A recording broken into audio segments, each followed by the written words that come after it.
Alright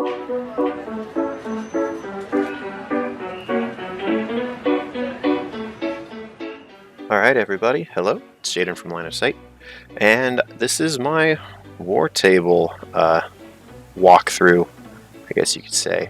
Now, this is the release walkthrough. When you come into this some number of months later, there's guaranteed to be some more features that I'm not covering right now because they don't exist in the non-beta format yet, but this is what it will look like, except for this coming soon button will be a play button when you see it because it will be released. So the address is https://wartable.online, and when you come to this screen, there's a couple important things. First of all, Judgment's amazing, so shout out to that. The Judgment module has been around for a lot longer than the War Machine module, and if you're interested, this is a great place to start the game. The War Machine and Hordes one is right here, and up here in the corner there's a sign in sign out function that you're going to want to make an account and sign into. There's a couple reasons for this, but the main one is that when you click on the play button that will be here and come to this screen, if you want to continue a game, this logs all of the games that you've played in your username, and so it's a really easy way to go into a game that you were already playing with somebody and you had to leave in the middle of, or to set up deployment and practice. And the nice thing is, if you want it for practice purposes, you can hit copy and it will make a copy of that game. It'll also tell you the date that it was played on, which is kind of convenient.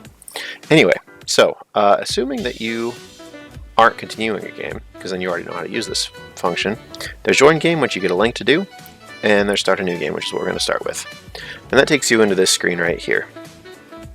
There's a whole lot of buttons that do things. So let's start with the important ones. Load map gives you an option to play one of these pre-generated terrain packs. So Brett made most of these, and some of them are pretty crazy, but you get the idea. There's a building, another building, these are obstructions, an obstacle, forests, all that stuff. Or like maybe there's this one, which is completely different. These should all work with most of / all of the 2019 scenarios. And to get the scenario on here, you click on scenario, and you can click at random, or you can click on one of them if you've already decided you want to practice one. If you hit random, it will pop up here. And something that's really important to note is if you want the terrain to be on top of the zones, I'm going to hit reset game here. It gets rid of everything. You need to put the scenario on first, and then the terrain will be on top of the zones. You can still see through the zones because they're transparent, but you know, whatever. If you don't want, I'm going to reset again. If you don't want pre-made map and you want to do it yourself, you can click on Add Terrain. And here you can see all of the different options that you have for all the different kinds of terrain we've got. And if you do click on the Add button here, it will just pop up there. We'll come back to how to move that in just a second. The other thing is, if you want some random terrain, you can just click on a random terrain number and hit that number. So there's 9 pieces of terrain for you in a completely random fashion. Now, I would not want to play on this table because it's got 10 pieces of terrain on it now. So if you want to edit this, because you can't currently, either you move it around by clicking on the map, or you move it around by pushing around on the map if you're on mobile, because this does work on mobile. You want to click on Move Terrain, and now you are in Map Edit mode. From here, you can pick up terrain and you can move it. You can change the facing here or over here. There's the degrees. You can change the width and the height. Look at that. You can make it massive if you want to. And you can change the coordinates as well. You can also give it a label. So this would be burning obstruction right here. And then say I want it right there. Maybe I don't want 2 of these, so I can click on the remove button and it's just gone. This is also how you edit the terrain or the scenario if you want these in different places. And if you want to fix this, which I'm assuming you probably do if you've messed it around. Alright, so yeah, if you want to edit the deployment, be very careful that you remember what the deployment was at, or else you'll have to reset the scenario, which is really easy because it just does it for you. Also notice that in move terrain mode, edit terrain mode, you can't mess with the flags because those are technically models. And you can actually move those, well, you can't because they're locked, but you can move the obstructions, you can delete them, all that good stuff. So I'm going to reset the game again, and I'm just going to load this one because I like it, and this one because spread the net's awful. Okay, so that's setting up a map. To deploy, you're going to want to roll off first, and dice in this module are down here on the bottom. If you mouse over it, no clicks, you can just click on one of these and it will tell you what you rolled. So I rolled, say I'm rolling for first, I rolled a 1. And this game log will tell you exactly what's happened in ascending order. So I rolled a 1, my opponent rolled a 2, my opponent can decide if they want to go first or not. From that position, you decide who goes first or not, and then you're going to click on deploy. And now, the nice thing about this app is if you go to conflict chamber, let's load ourselves a list. Let's load Sturm and Drang. That sounds fun. So let's switch these, X that, copy that, and go back over here to Wartable. Click on the deploy button. So say I lost the roll and I get to choose which side I want, and say I want top, and I want my bases to be red, and I can paste my list here from conflict chamber. Here's all of it, and click on the deploy button, and bam, auto-populated with every single thing that I need to play. And from there, I can drag them to the deployment line and deploy like normal. Where are you, Meyer? There you are.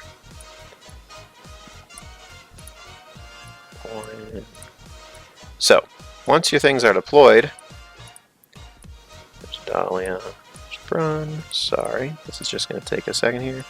Gator and Soul Slave. Also, notice over here it tells you what the model name is. That's kind of nice if you're not particularly familiar with the artwork. Battlebore, and then the Gobbers. Okay. Now, you'll have noticed as I am moving all of these things that anytime you select a model, it shows you how far away every other model on the table is. Even if one is all the way over here, I've got it selected so I can see the Dracodile is 26.4 inches away from it, for example. Also, if I've clicked on a model, I can see its melee range. It's right here. And I can also see the melee ranges of everything that's about 3 inches or so away from it. Also divided into left and right arcs so that fields of fire on huge bases are nice, and so that directing charges is really easy. Looking at this Dracodile, there's also the grid right here, and the rolling counter of health boxes right there. So as I click on this, the health on the Dracodile diminishes. Also, I can increase the fury, and then the fury count increases there. I can put souls on it if it had souls, and for models that collect corpses, this will be corpses. And I can also mess with this melee range. So if you have a model with multiple melee ranges and you want to see, what if my melee range was 8? You can do that. And you can give it an aura size. So for the Dracodile, it puts out an aura of water that far. And then you can change the aura color. And I'm going to say I want it to be blue because it's water. And now I can see what the Dracodile's animus would look like on the table. This is really good for feats like Wormwood. You can put out a 10-inch AoE, or for Zerkova 1 where you don't get to charge or shoot. Stuff like that. It's really, really useful for that kind of thing. And then if you want to get rid of it, you can just click on it and then hit 0. Or you can mouse or tap up and down with the plus and the minus. Yep. So once you've both deployed, you'll notice there's deployments line out. You hit done, and the deployments lines go away. The kill box is still marked, which is really nice. I'm going to talk about editing models now real fast before I do anything else, because this is an important thing. So you can edit models. And you can do that by clicking on it and then hitting edit. You can change the label, you can change the base size, you can change the color, you can change the tint, you can change the health, focus, souls, and notes. So if I wanted to say stockpile, oops, it is pretty finicky if you click off it. Oh, maybe this is an objective and this might be a thing that, there we go. Alright, stockpile, and now it's called stockpile, and I don't forget. And if I want to, I can even say, alright, what is the aura of stockpile? It's that big, and so I should remember it. Just like that. You can also change your, so say you have multiple units of Swamp Gobber Bellows Crews out. We'll talk about movement in just a second. So maybe I want these to be different colors because they're two different Swamp Gobbers. So maybe this unit is purple. So I go down to base and I hit purple. Notice that that doesn't change their melee range indicator. It just shows that it's there. Also, when you're in melee with something, it will light up the melee range of that thing as well as showing it over there. Okay, so get rid of these, remove, remove. Let's talk about movement because it's super duper nice in Wartable. So when you click on a model and you want to move it, you just start dragging it and it tells you how far you've moved and it shows you the space you've occupied in a straight line. But you can do it in little teeny increments like this, which means that for the first time ever, if you really have to edge around this building here and be very precise.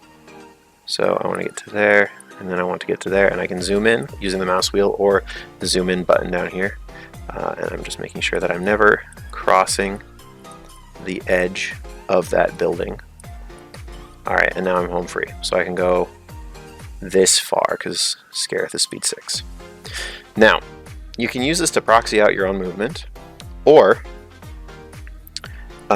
multiple movements. Say I've got this and I want to overtake an inch, so now I go 7. And then I want to overtake 1 more inch, 8. The problem with this is if you hit the confirm button, there is no undo button in Wartable yet. It's really hard to implement apparently. So what I like to do is I like to copy the model, which just puts it right on top of it. Unless you're in the deployment mode, then it puts it next to it. And now I can just go from here and do that exact same measurement. And my opponent and I can both see where I started and where I finished, which they'll be able to do anyway, because of the way the pathing works.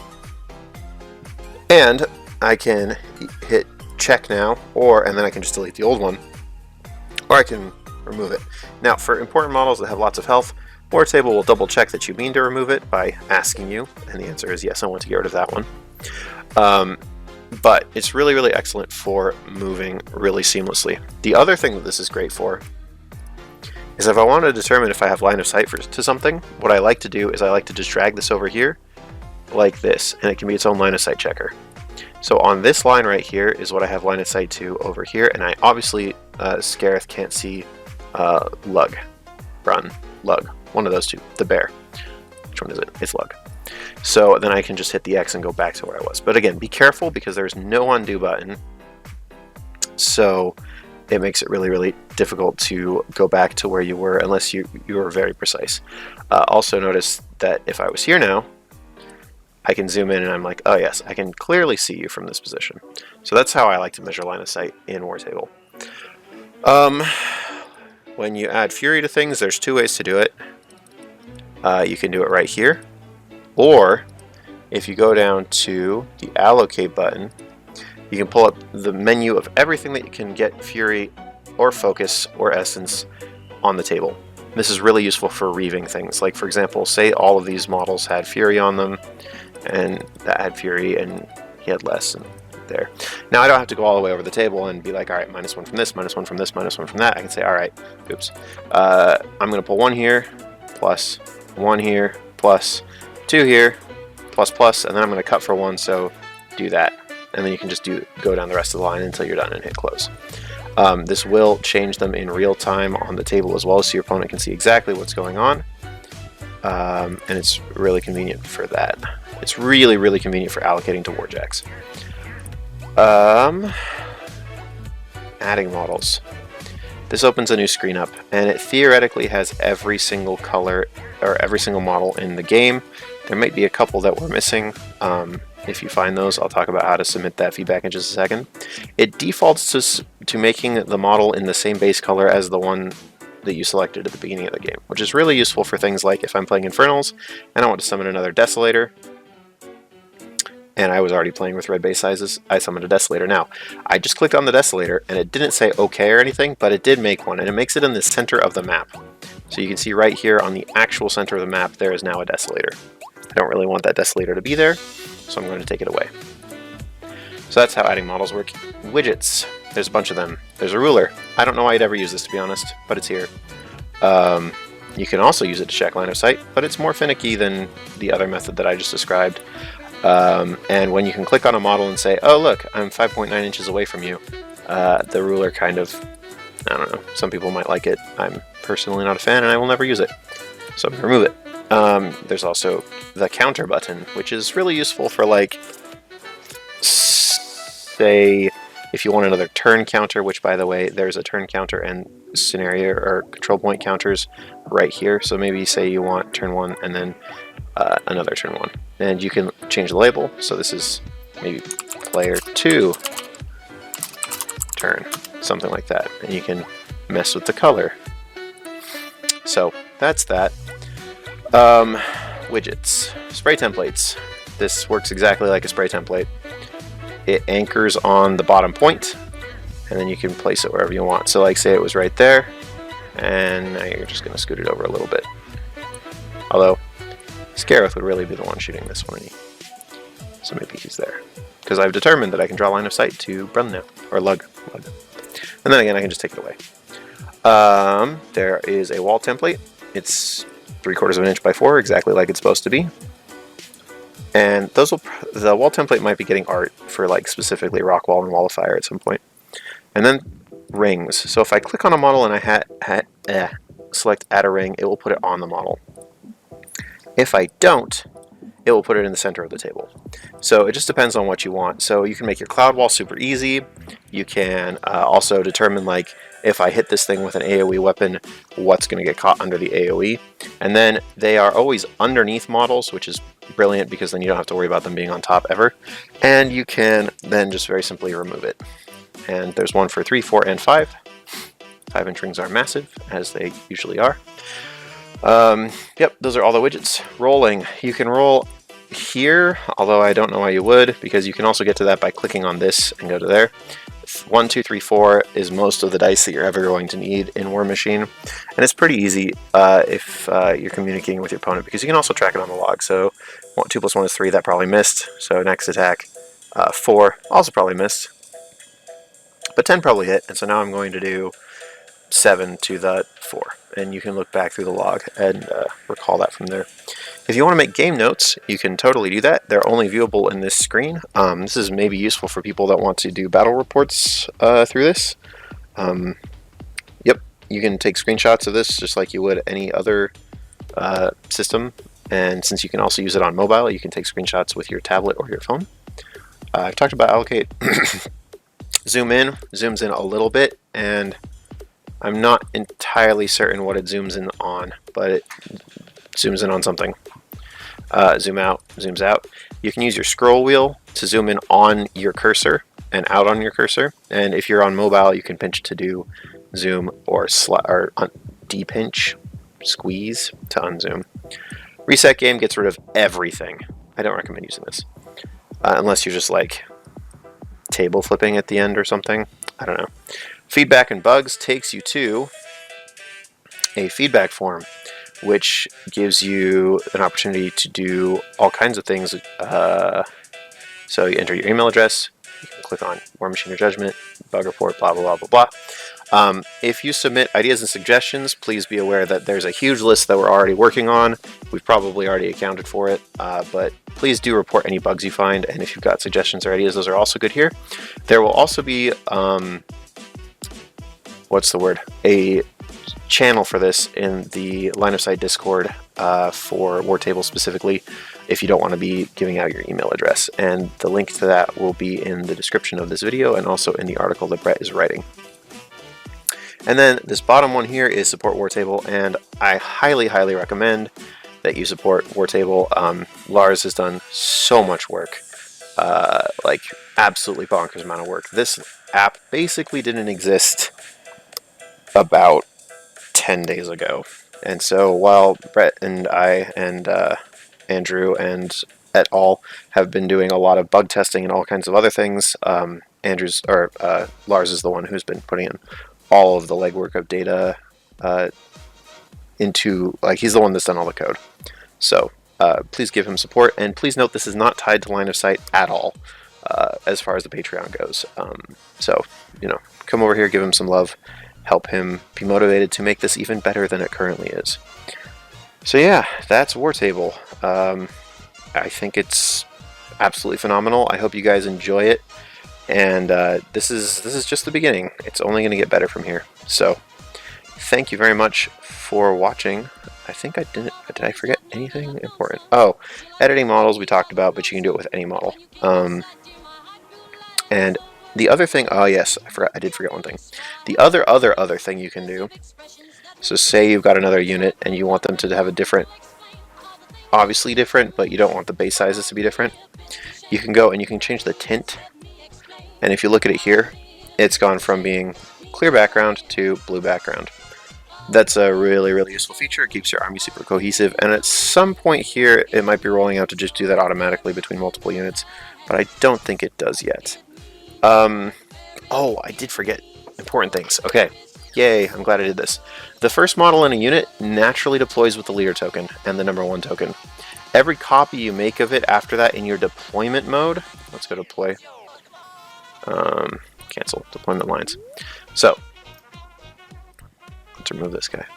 Every copy you make of it after that point while you're in deployment mode ups the number by 1. 4, 5, 6. So this makes it a lot easier to communicate with your opponent. Like, I'm targeting numbers 3 in that unit right there, instead of having to like try and gesture at it. Also, when you're in deployment mode, if you copy things, they pop up right next to the thing you copied, because that's like the easiest way to deploy, in my opinion, is just place the thing you want and then copy it over a whole bunch. Yes, so that's really important. Also, tokens. I totally spaced on this.